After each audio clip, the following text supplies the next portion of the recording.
This is my short area where I grow Romas that don't get quite so high. On the other side over here, I have a tall area that I'll show later with a 12-foot chain setup that helps the plants. In order to get ready, I cut all the grass out, made sure I had it all edged up nice.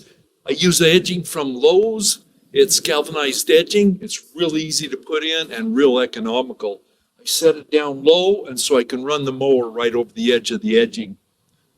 That was a good word right there, edge of the edging. If you don't have a tool like this, I would get one. This is a rigid putty knife. It has a little bend to it. This is the tool of choice for me most of the time.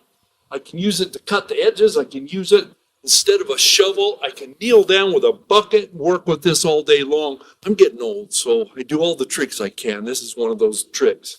Now, this setup for the flowers, I've had foam across here before. It needs a little bit of really tall SPF 12-foot sunscreen. So what I've done for that one is I've planted wildflowers right here. I've got this bed already, and the first thing I got to do is spread those seeds. This is an Expand brand. This gives me enough to do the both areas and was about $8. So it was a really good deal.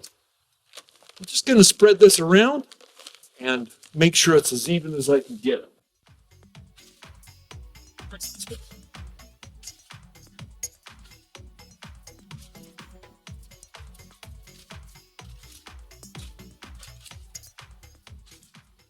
That looks pretty good right there.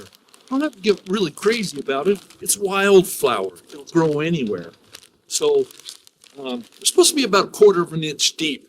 What I do after that, spreading the seeds, is I just put about 1/4 inch of material back on it.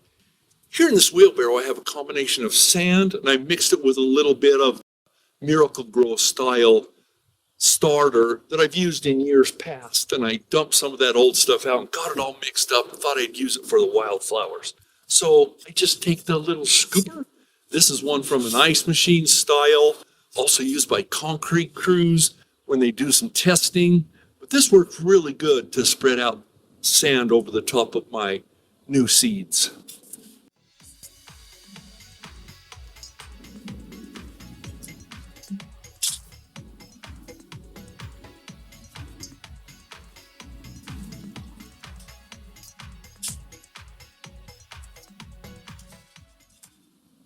It's not rocket science.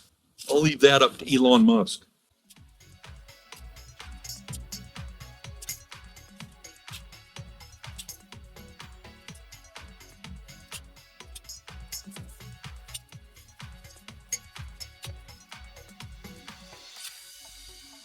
I believe we got it.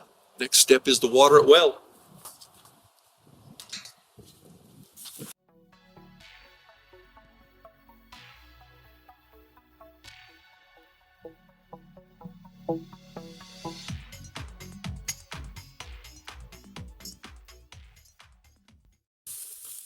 The instructions on the seed say keep it wet.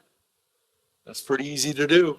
I'll just water it a few times a day until the seeds get started. And then I have a sprinkling system you can see wound up right here. I set that in there and it just becomes one of the pieces of the automatic garden. These flowers are living proof that shading tomatoes can also mean showing off your garden design degree. By the end of the year, I'm usually picking tomatoes on a stepladder, which is really fun.